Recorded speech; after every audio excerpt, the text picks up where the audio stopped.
హుస్నాబాద్ నియోజకవర్గంలో ప్రచారం వేగం పెంచిన సర్పంచ్ అభ్యర్థులు. చిగురుమామిడి గ్రామ పంచాయతీ అభ్యర్థిగా గీకురు వర్షిణి గారు ప్రచారంలో దూసుకుపోతున్నారు.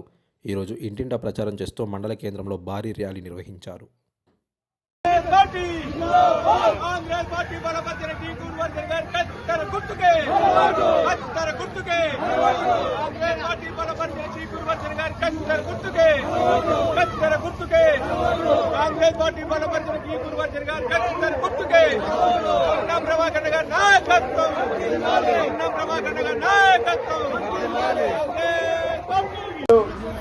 గౌరవ రాష్ట్ర మంత్రివర్యులు పొన్నం ప్రభాకర్ గారి ఆశీస్సులతో ఈరోజు చిగురుమామిడి గ్రామ పంచాయతీ సర్పంచ్ అభ్యర్థినిగా పోటీ చేస్తున్న గీకురు వర్షిణి గారికి మన అమూల్యమైన ఓటు కత్తెర గుర్తుపై ఓటు వచ్చి అత్యధిక మెజార్టీతో గెలిపించగలని అందరికీ పేరు పేరున విజ్ఞప్తి చేస్తూ, వారి తండ్రి గత 2 పర్యాయాలు చిగురుమామిడి మండల కేంద్రం సర్పంచ్గా జేపీటీసీగా సేవలు అందిస్తూ ఆయనకు ఉద్యోగాన్ని వదిలిపెట్టి ఆయనకు వ్యాపారాలు లేవు, వ్యవసాయం లేదు, ఆయన రాజకీయాల్లో ఉంటున్నాడు. కాబట్టి రాజకీయాల్లో ప్రజలకు సేవ చేయాలనే సంకల్పంతో వాళ్ళ ఉన్నత విద్యావంతులైన వాళ్ళ బిడ్డను ఈరోజు సర్పంచ్ అభ్యర్థిగా పోటీలో నిలిపినాడు.